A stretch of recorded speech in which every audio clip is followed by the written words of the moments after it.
I am Tom, and this is AC On, the short Alpha Clash podcast where I talk all things Alpha Clash on my way to work. So, today is the 31st of May, at the time of recording. I don't know when you listen to this, and it's release day for the third set of Alpha Clash called Unrivaled, and there are quite a lot of news around that, but I'm going to stick with something a bit different, something I haven't done before here. So, there are in this set 7 new contenders, getting us up to a total of, I think, 19 contenders in total. So, there is a lot of variety to build from. So, what I've done is that I've built 2 top 3 lists of the new contenders for 2 different categories. That's why there's 2 top 3s. Which one I think is the most competitive, or whether they will do in the actual meta, is I'll give my choice, or leave my choice commentary on that. Don't go too hard on that, because I am not a competitive player, I'm a casual player. And which ones I am most excited about in my small play group, for my small play group to start playing with. And just at the end, if we're not dragging on too long, I'll pop in which decks I need to upgrade once I get my hands on these cards. So yeah, let's dig in. So let's start with the most competitive sets. So we have to survive in a mostly talk heavy meta, but who will do the best? Well, we sort of got a hint on who will do the best, but here's my take on it. At number 3, I've put Lynn Rogue Agent in, the blue contender in the new set. I think she's pretty good. I think she's pretty good. She's got good support in the set, and she got good support previously. Whether she will be good enough to match Talk, I don't think so. But of the 7 contenders, she's my third choice for a competitive deck. I think she will do quite well. Number 2, though, is Magnate. So we already had a Magnate, but Magnate Indomitable Will instead of Magnate Awakened, I say. Magnate Indomitable Will, the new Magnate in this. Well, what I've gleaned from this, you sort of have the cards digitally for some time. What I glean from this is that he will do quite well, good support in the set for his strategies, but he can also lean on a lot of what the previous Magnate, if that makes sense, what the previous Magnate could do, and maybe steal a bit of functionality from Talk.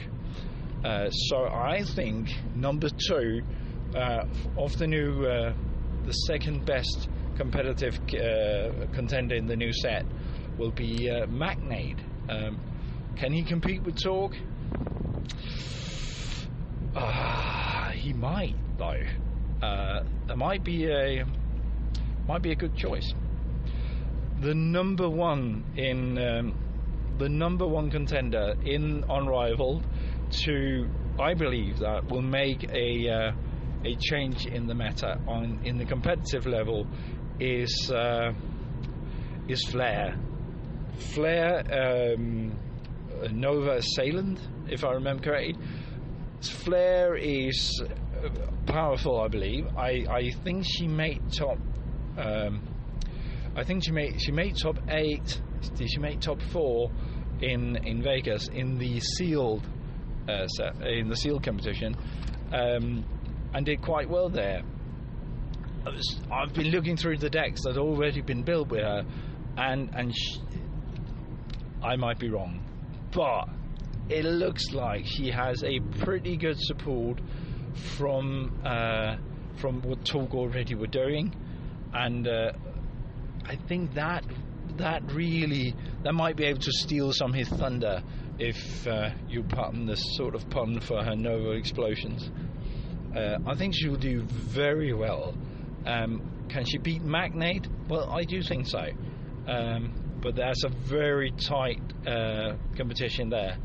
I think with Flair and with the new Indomitable Will Magnate, Torque will have a run for his money in the next. Well, maybe not the next Clash Ground, because people need to start opening and brewing and training with them.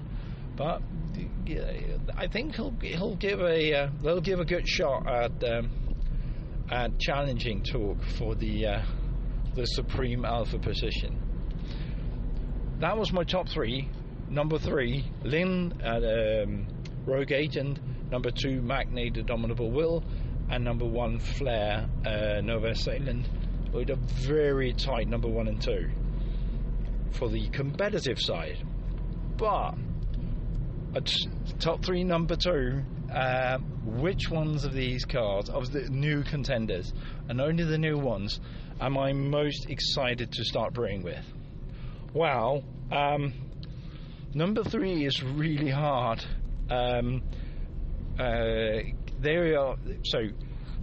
There are new mechanics all over the place, from Warcry and Weber and Flares with the Nova tokens, and Linwood here, bounty tokens, and there are new mechanics, Ambush and with Lord Krong.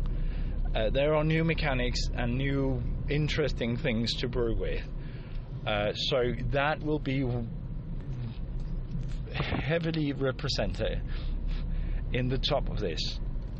However, I'm going to choose as number 3 of those contenders I'm most likely to start building a deck with, because I want to brew with them, is Flair again. So Flair is she has these Nova tokens, and I want to see if I can make it work with what I open. It might be a bit iffy, but I want to see if I can make it work, because it looks like it's a doable build. So I want to do that, knowing full well that it is leaning a lot, at least to my initial thoughts on this, it's leaning a lot on the sort of game style and play we already had with contenders like also Torque and War. The play style is very much there. She's number 3. She's not bad place. It's not a bad place to be. I want to see if I can make the Nova tokens work. So I'm a bit excited about brewing with her. Now, as you can tell, she is a solid number 3, and I was a bit challenged with choosing the top 2. As I mentioned, all the new mechanics and the new fun stuff we got to play with. That's sort of the fun thing to do when you're brewing. However, there needs to be sufficient support in the set and in previous set in order for it to be fun to brew with. So I think I discussed this on an earlier podcast with regards to the Clash kits, that there needs to be a certain level of support for the mechanics in order for it to be worth brewing with and fun playing with. So on that note, number 2 on my list is Weber Demolition Agent, which is from the Clash kit, funny enough. What he can do, and why I think he has enough support to be interesting to play with, is twofold. One, that in his setup he is very weapon dependent, or weapon. He want to do weapons. And what is interesting is that there are already weapons you can use with him in his colours, so to speak. So already weapons you can choose from and work with. But he also introduces a new type of weapon. His grenades, which definitely will be in the Clash kits, and will bring an interesting twist to the weapon setup. So you never quite know, and you have to keep your eyes open for what is played. So Wepper and his choice of playstyle and the support from all the Moxie decks weapons it's going to be fun. I'm looking forward to trying to brew with him. But the number one contender I am looking forward to playing with or brewing with, hopefully I can make it work, is Lynn. So Lynn Rogue Agent was also number 3 on the competitive side. I think she's very, very strong, and she actually got quite good support in the set in Unrivaled for her bounty counters. And well, I like when the cards and the playstyle fits sort of the story about the character, and having Lynn go for clash cards or the other players' pieces because there are bounties on them is so on point. So absolutely brilliant. I love it, and there's enough of it to make it a viable strategy, I think. And actually not. So when I say a viable strategy, it means I don't have to take. If the strategy is too narrow, the cards I need to put in are given, so the brewing is very limited. What I get here is that she is not new, but Lynn, the character, is not new, so there is support for this already. Being you have your finishing condition, you just need these bounty counters to sort of clear the way for the big win. So I'm really, really looking forward to brewing with her, trying to make her work, even in a just my level of casual play.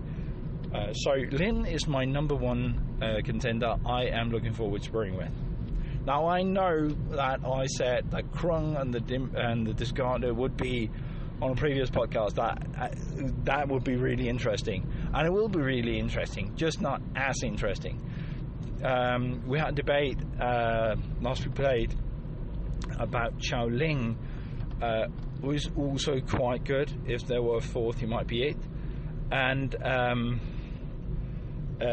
Warcry with this exhausted mechanic. The thing is, with Krung is playing very heavily on the discarded's ambush mechanic, and Warcry is on the exhausted mechanic. Both mechanics are looking very good, but there isn't enough support for it to make it, or at least I don't think there is enough support to make it fun to brew with, or competitively viable. So that's why they're not in there. When set 4 arrives at some point in the future, that might change, but so far there is not enough support to get me excited to brew with them. Will I never get a Krung deck? I most likely will, but let's not go overboard. I probably will, but as of right now, he's not on my top list. So that concluded top 3 of the most competitive, and just to reiterate, the 3 contenders I'm looking most forward to bring with is number 3 Flare, number 2 Weapon Demolition Agent, and number 1 is Lynn Rogue Agent. There's a lot of agents there, isn't there? So, but that's not it. I've got we're almost 15 minutes, but quarter of an hour, we can do this just quickly. There are, from this set, if I can pull the cards needed, especially 2 of my already built decks I need to revisit and upgrade. One is also sort of top 2 of who I think got the most interesting upgrades to them. One is Moxie. So my Moxie deck is, if I can get my hands on a playset of Suit Up, where I can draw a card, I can pull an equipment and attach it, something like a weapon. That would be very powerful. I'm very much looking forward to pulling some of those and upgrading my Moxie deck. That will be quite strong with that addition. But there are more to her. There are new tools such as, well, of course, a weapon setup that might be interesting, but not quite powerful enough to upgrade her. But there is also the assault rifle might take a spot from some of the other weapons. Let's see. At least I want to do an upgrade of my Moxie deck.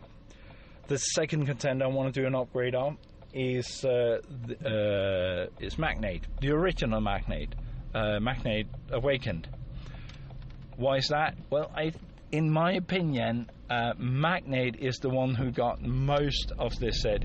So if we were to crown a winner of the Unrivaled, that would be Magnate. And of course, there is a Magnate in the deck, in the set in Unrivaled. But as previously mentioned, I'm definitely going to want to build with him. He is viable because he got support. I'm probably going to build with him too. The Magnate, the Awakened, got a lot of tools that would be interesting to see if that could not sharpen the knife, so to speak, from the on the original Magnate deck. So there might be a few upgrades for either for a clash kit or simply for whatever you brew yourself. So I would definitely have a look at Magnate as well. So time is running and I'm almost at work, so leave you with this. Set 3 just might be my favorite set so far. I think there is a lot of good stuff in it, and I'm looking very much forward to popping some packs once it arrives at my door. Anyway, that's all for me. Have a good one, and I'll talk to you later. Bye.